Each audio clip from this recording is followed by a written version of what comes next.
picked up by Ingram. Lillard. This is for the win.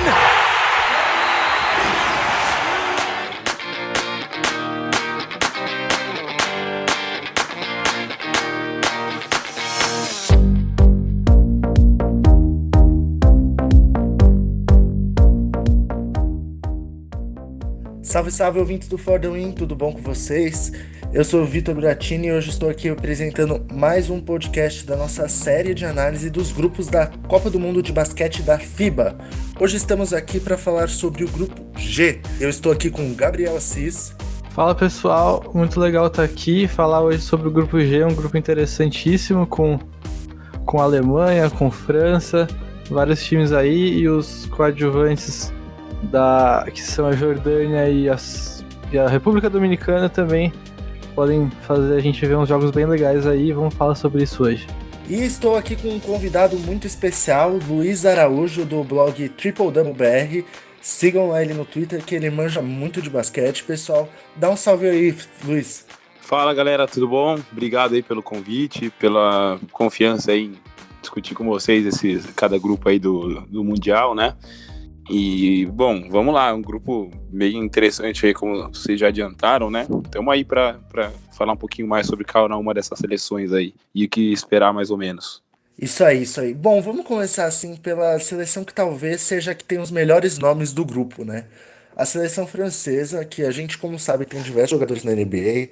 Na NBA eles possuem Nicolas Batum, Evan Fournier, Rudy Gobert, Ntilikina, entre outros. E é uma seleção que pode ser a favorita nesse grupo, né, pessoal? Sim, a França é a favorita nesse grupo, até porque é a melhor ranqueada no FIBA World Ranking, é a terceira colocada desse ranking. E pelos nomes mesmo a gente vê, nenhum outro time desse grupo tem um cara como o Gobert, que apesar de nunca ter sido um All-Star na NBA, dá para ser considerado porque pelo nível que ele demonstra. E também tem outros caras bons, mesmo os que não são da NBA. A gente tem o Paul Lacombe, que é um cara que acho que vai chamar bastante atenção pela defesa dele. Tem o Andrew Albis, que ele participou bem das eliminatórias. O Adrian Morman, que ele é um power forward bem forte, bem eficiente, assim. Entre outros nomes, tem o Elio Okobo, do Suns, menino novo. O Vincent Poirier também, que acabou de chegar no Boston Celtics. Enfim, são alguns dos nomes da França que por esses nomes mesmo mostram que é uma equipe superior, além da longevidade do técnico, que já está há um tempo. Isso aí. E você, Luiz? O que você tem para falar dos nossos franceses?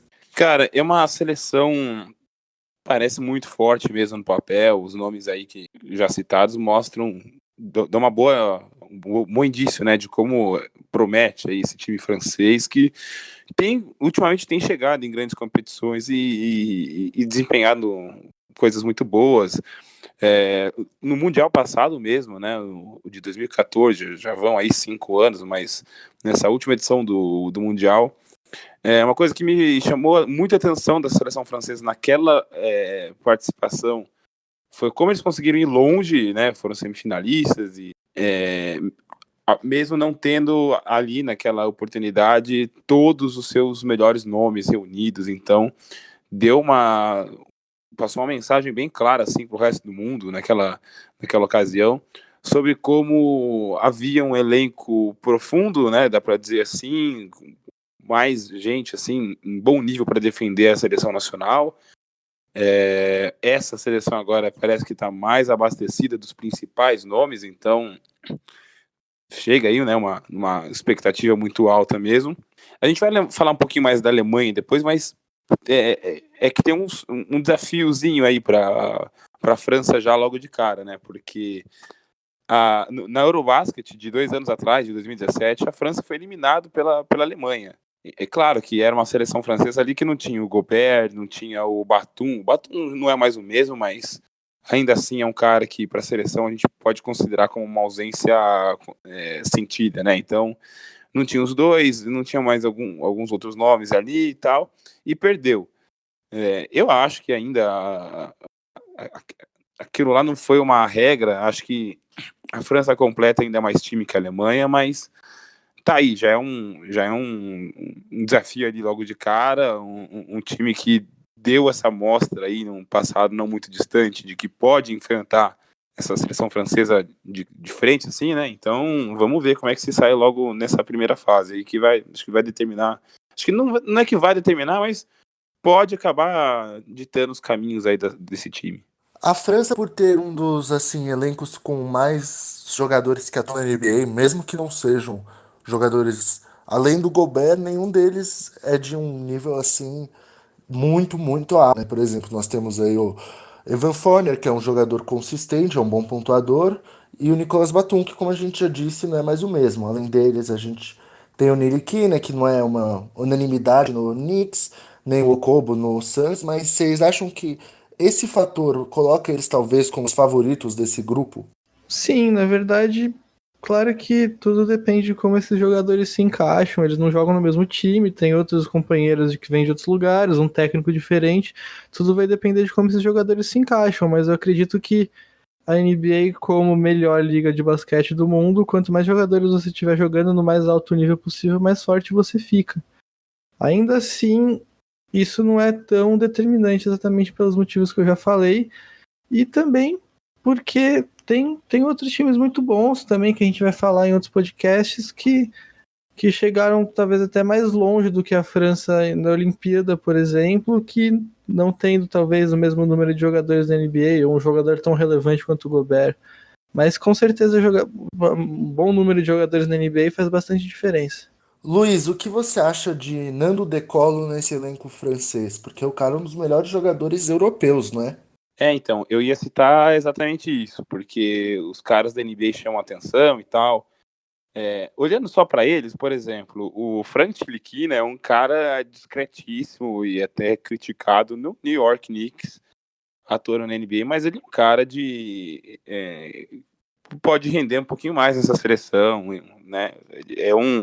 A gente não pode, acho que é um erro olhar para a produção da NBA e transportar automaticamente para o que pode ser a produção no basquete FIBA. Isso, acho que para os dois lados, até. Eu acho que o Evan Fournier, por exemplo, eu acho que ele é um cara que costuma ser um pouquinho mais importante para o Orlando Magic do que para a seleção francesa.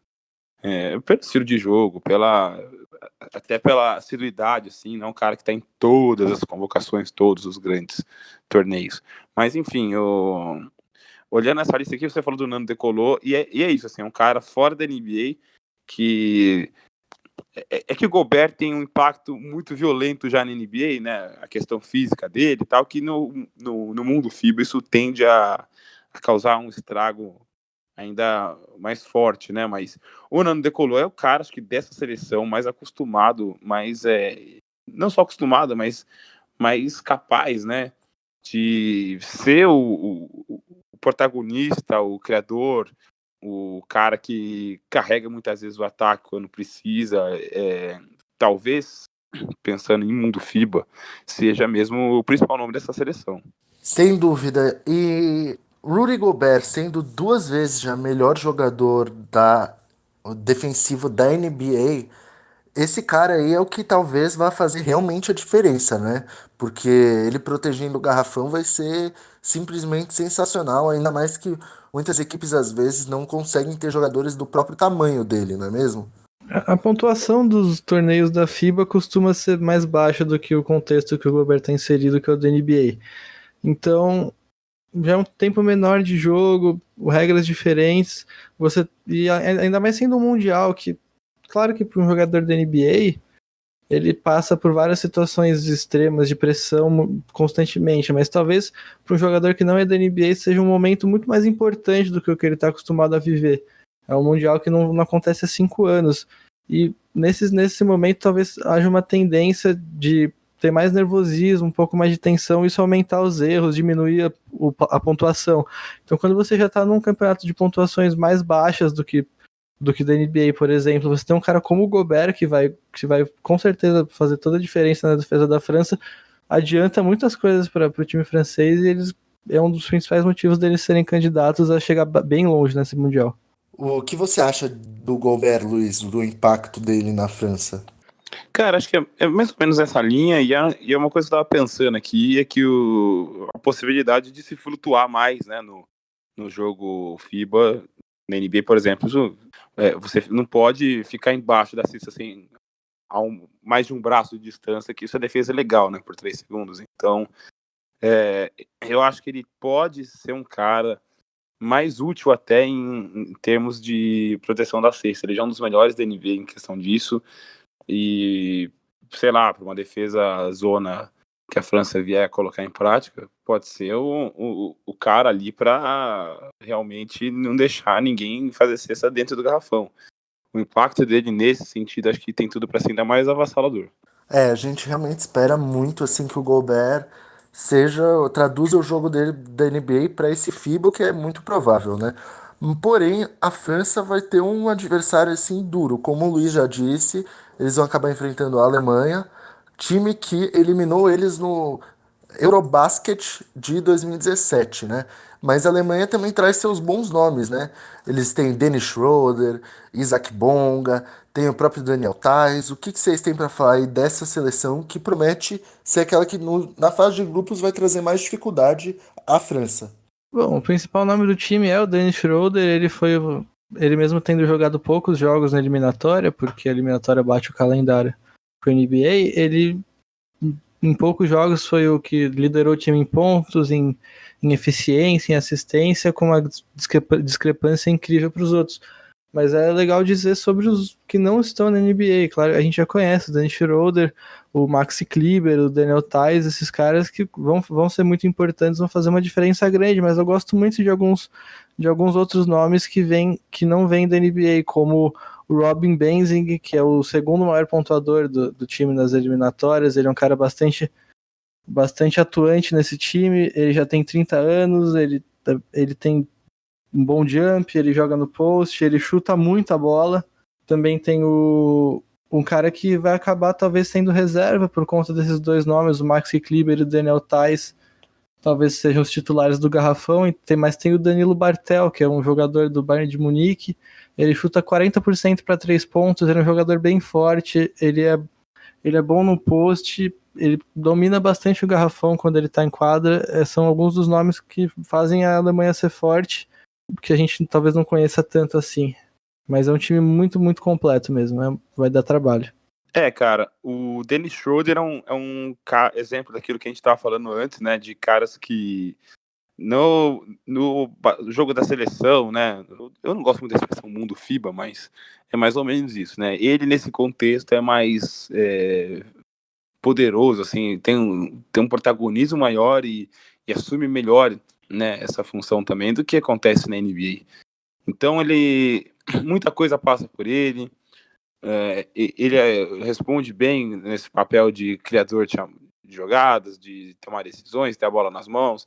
Aquilo que a gente via ele fazendo no Atlanta Hawks, completamente esquecível, né, de um ano atrás, ele faz isso aí agora e na seleção alemã, que é mais ou menos voltada para aproveitar isso, e ele consegue tirar proveito disso aí muito bem, envolver alguns caras vários desses caras aí, como vocês já citaram, além dos caras de NBA, os caras ex-NBA, por exemplo, o Paul Zipser, que é um cara que acho até que teve uma experiência ok na NBA, talvez poderia continuar lá, mas não continuou, paciência, mas é um cara de bom nível internacional também. Então acho que mais do que isso tudo, mais do que esses pequenos, essa quantidade maior que tá tendo na Alemanha cada vez mais, né, ano a ano, de caras que se apontam ali no elenco e falam, pô, esse cara aqui pode ser bom, esse aqui pode ser bom e tal. Mais do que isso, me mostra, assim, a Alemanha tá muito, assim, com esperanças de progresso com base em alguma coisa que já tem começado a funcionar, né? Então, essa ida um pouquinho mais longe ali, esse sexto lugar no Eurobasket passado, é um resultado um bom resultado que talvez possa servir de esperança. Então, e mostra que, olha, no principal torneio continental do mundo, a gente fez um papel legal. Talvez isso aqui, óbvio que isso não é definitivo, mas e eles sabem disso, o discurso ali pelo Candeleno, tal, dos jogadores alemães, é que a gente vai usar isso para mostrar que a gente é capaz agora de ser colocado ali entre as principais nações do mundo no basquete e vamos lutar por medalha. Então é um discurso que dá para entender de onde vem, o negócio é ver na prática se vai colar mesmo ou não. E esse garrafão dos alemães, né, que pode ser protagonizado por Maxi Kleber e Daniel Theis, ou o próprio Maxi Kleber com o Moritz Wagner, né, que é um grande jogador, também parece que pode fazer assim dar dificuldades para a França, né? Sim, a gente já tinha falado da importância de um Gobert no garrafão. A Alemanha não tem o Gobert, mas tem alguns jogadores que juntos podem fazer uma diferença bastante importante. Além desses 3 da NBA, você já citou, tem o Danilo Bartel, que eu falei também, tem o Johannes Voigtmann também, que pareceu bem interessante ele, foi pro CSKA agora. Enfim, tem uns nomes bons, jogadores de diferentes características, mas todos eles são grandes, são fortes. Alguns deles são aquele pivôzão mesmo, que na teoria tem que dominar garrafão, dominar rebote. Então, é o ponto mais forte da Alemanha junto com a armação deles, tendo o Dennis Schroeder. Então, é um dos motivos principais para eles serem candidatos a dar esse salto que o Luiz falou. Mas o elenco é bem completo. Os alas também vão dar uma contribuição bastante importante. O Paul Zipser, o Robin Benzing. Então, esse garrafão é uma parte de um time que é bastante coeso. Cara, eu também acho isso, é uma parte. Mas acho que no final das contas é meio que a questão é como esses caras vão se encaixar no sistema tático, no plano de jogo liderado pelo Schroeder. Na verdade, acho que é isso, são peças complementares ao que estiver funcionando na hora. O Schroeder com certeza, né, deve ser o cara que vai liderar a Alemanha. Não sei até que ponto isso é bom, né? Porque a gente vê na NBA às vezes ele tomando decisões muito questionáveis e até precipitadas às vezes, mas sem dúvida nenhuma deve ser o jogador desse elenco assim mais experiente para liderar a equipe, né?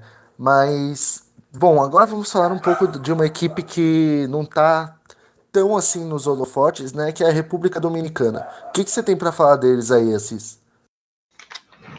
Bom, a República Dominicana é um time que, assim, deu trabalho pro Brasil nas eliminatórias, por exemplo. Não são candidatos a grandes coisas, mas são aqueles times que podem encher o saco, assim. Eles têm alguns nomes bons, eles são um time forte defensivamente, eles fecham bem o garrafão. Como eu já falei, deram bastante trabalho pro Brasil, gostam da transição.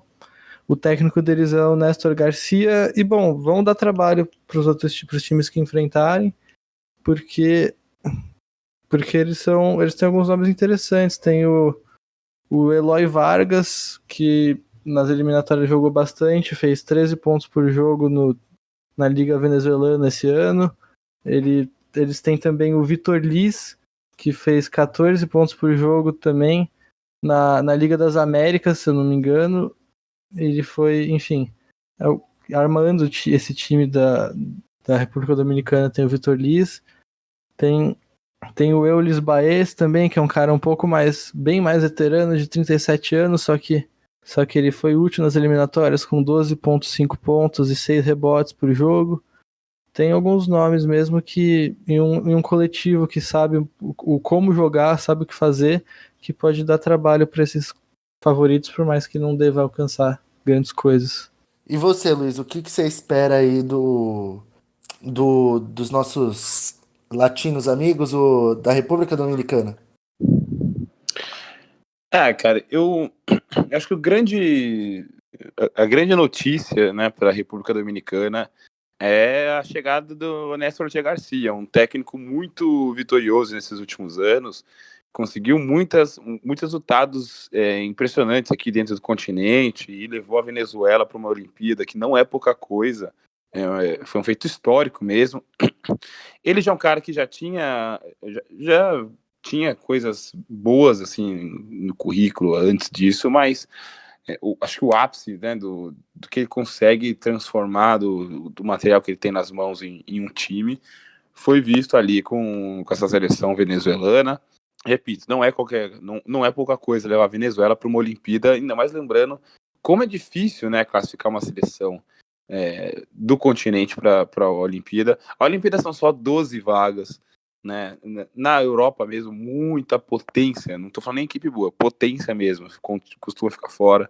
Aqui no nosso continente, nessa última Olimpíada, tinha vaga garantida para o Brasil e para os Estados Unidos, então 2 países do continente, mas mesmo assim eram só 2 vagas, né, à disposição, e uma ficou com a Argentina, a outra, a Venezuela foi lá e se aproveitou disso, do fato de outros dois países das Américas já terem classificação automática, foi lá e conseguiu a sua. Não diminui nada o brilhantismo dessa façanha deles e do trabalho que o Néstor Che Garcia fez.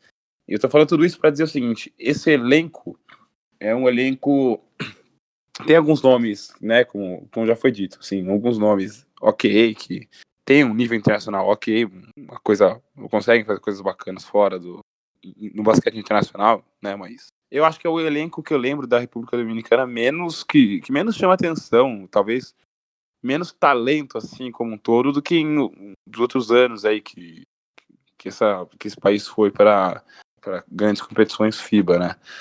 Por isso que eu falei que a grande notícia é o Néstor Che Garcia, porque ele é um cara que consegue mesmo tirar o máximo ali, ou quase isso, das peças à disposição e montar times competitivos. Então eu espero um time que vai saber o que fazer na quadra, não vai fazer besteira, sabe, assim, errar rotação defensiva, acumular bobagem no ataque. Acho difícil isso. Acho que é um time que vai ter muita disciplina tática, que vai conseguir aproveitar os erros dos adversários, mas a diferença de talento é muito grande. Então eu vou ficar muito surpreso se for um time que consiga dar trabalho para a Alemanha ou para a França, e aí vai jogar por uma vitória contra a Jordânia ali no duelo dos 2 times que não devem fazer cócegas nos.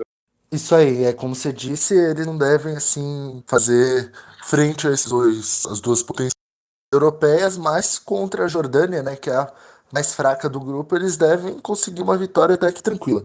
E o que você tem falado da Jordânia aí? O que vocês têm para dizer dela? Que é uma seleção que é apenas 49, número 49 no ranking da FIBA, e é a mais fraca, podemos chamar até de provável saco de pancadas do grupo, não é? Sim, é o time mais fraco de longe, assim, porque não demonstraram muita coisa, nem nomes mesmo não se destacam, quanto esses jogadores ok da República Dominicana são melhores do que o da Jordânia. Eles têm como principal destaque o Dar Tucker, que joga na Liga Argentina, no São Lourenço. Ele foi o melhor jogador do time nas eliminatórias, mas é um time bem fraco mesmo, com muito pouco talento, um time já mais velho, um time que tem talvez 2 dos principais destaques, que são o Ahmed Abad e o Moussa Alawad, já estão bem para lá dos 30 anos, então eles acabam sendo realmente o saco de pancada desse grupo, possivelmente, comandados por um jogador interessante, esse sim, que é o Dar Tucker, joga na Argentina, é o líder de eficiência do time, líder em pontos, e é o cara que a gente pode ficar de olho, assim, que pode demonstrar alguma coisa interessante, mas de resto, realmente, o time mais fraco do grupo. Foi uma boa lembrança do Dar Tucker mesmo, porque eu acho que até que é um cara, eu não vou nem falar que ele destoa nesse grupo da Jordânia, porque não é verdade, assim, não é um time que tem, não são vários cones em volta do Dar Tucker, não chega a ser isso, mas ainda assim, é um time fraco, né, é um time pouca experiência internacional, disputou pela última vez em 2010 e foi isso, acho que essa segunda participação só em mundiais. É claramente um país uma seleção que a grande vitória foi estar no Mundial, e o que vier agora é lucro. Então é um time que vai jogar para realmente não passar vergonha, digamos assim, né? Não, para evitar grandes lavadas e tentar levar um jogo ali contra a República Dominicana mais ou menos parelho, né? Se tiver uma chance de vencer no fim, aí é festa e a vitória fica maior ainda, mas eu acho que, ok, só participar para eles, pelo contexto, pela experiência, pela diferença de talento, pelos adversários do grupo, acho que qualquer coisa acho que uma campanha que não seja 3 derrotas em 3 jogos já vai ser uma surpresa para mim. Verdade. E o Dar Tucker aí é um jogador que, como você.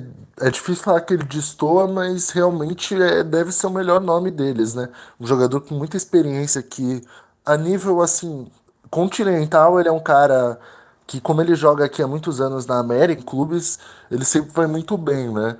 Mas, assim, experiência internacional, creio eu que ele só tenha anos recentes tido só com a seleção da Jordânia, porque pelo que pesquisei, ele chegou a jogar na Liga de Desenvolvimento da NBA e afins, mas já está há muito tempo aqui jogando no nosso continente, né? Chegou a jogar no Estudiantes, no Carabobo, agora é no São Lourenço.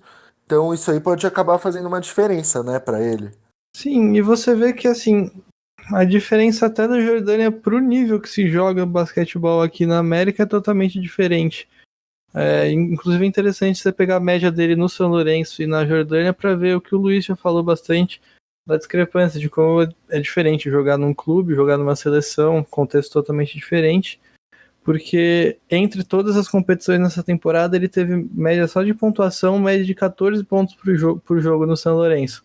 Agora nas eliminatórias ele, dono do time completamente, teve média de quase 22 pontos por partida, média de quase 6 rebotes. É bastante diferente, assim, o que pode, entre várias possibilidades, demonstrar que realmente o basquete jogado no contexto da Jordânia é muito mais inferior, por tanto o nível de enfrentamento com outros times, como os jogadores que estão no time dele mesmo, que faz com que ele tenha um maior protagonismo e tenha essas médias maiores. Eu queria também destacar, só para não falar só do Dar Tucker, tem um remanescente daquele time de 2010 que vale a pena citar aqui, o Zaid. Deixa eu pegar exatamente o nome dele para não falar besteira. Zaid Abbas. Eu confesso que eu lembrava muito pouco do time da Jordânia, mas eu fiz umas anotações aqui antes da gente começar a gravar podcast e tal. E eu não lembrava exatamente disso, mas ele teve um mundial muito bom pela Jordânia em 2010, né, nessa última edição que a Jordânia participou. Ele teve ali por volta de 15 pontos e 8 rebotes por jogo, que são números muito bons, chamou atenção. E ele é um cara que ele mesmo se diz, né, que ele se sentiu muito pressionado naquela oportunidade. Hoje ele se vê mais duro, tem muito mais bagagem do basquete internacional, né? E isso são, obviamente, coisas que ajudam muito. Teve um jogo da Jordânia contra a Argentina também, que eu não lembrava disso, lá em 2010, que eles perderam por uma margem muito pequena, né? Então, talvez mostre aí como esse time, dentro desse objetivo de não evitar grandes lavadas, talvez pode conseguir isso. Já, eu repito, seria uma grande vitória assim, para ele já. Isso aí. Então, bom, falamos agora sobre as 4 seleções, né? Então agora vamos dar o panorama geral. Assis, o que você espera em geral desse grupo? A gente já falou bastante. Esse grupo, a gente espera um confronto muito, muito bom entre França e Alemanha, um jogo para não perder.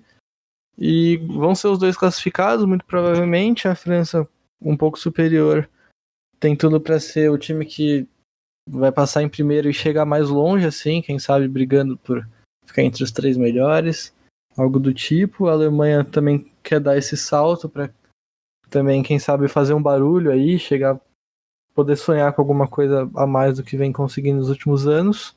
A República Dominicana, um time que é melhor do que o outro talvez café com leite, talvez seja uma palavra meio forte, mas o outro time que não deve se classificar é um pouco superior, deve dar trabalho um pouquinho para a Alemanha e para a França, mostrar alguns pontos positivos, enquanto tem a Jordânia, que é o pior time do grupo, deve ficar em último e se ganhar algum jogo já vai ser uma grande surpresa.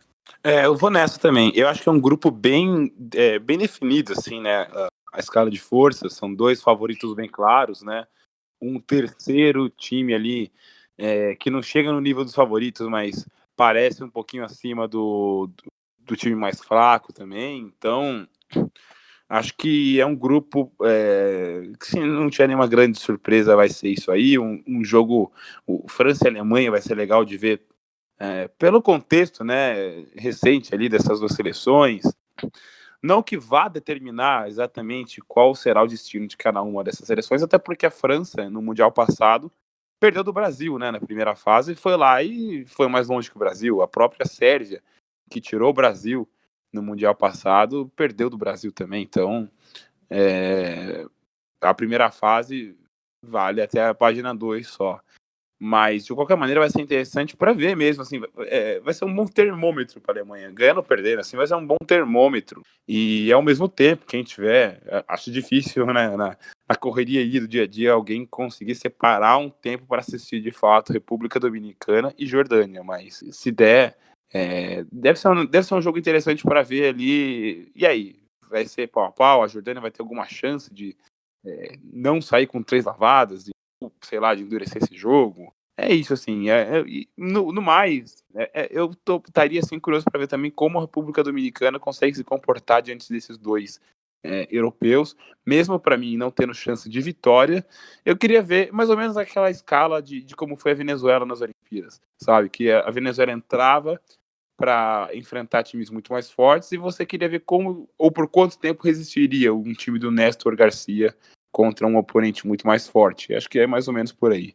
Isso aí, tô com vocês. Acho que a primeira fase pode não significar se um time vai ou bem depois no resto da competição, como vocês dizem, mas logo na primeira rodada desse grupo a gente tem França e Alemanha. Esse jogo, pelo menos, quem ganhar deve decidir o primeiro colocado no grupo G, né?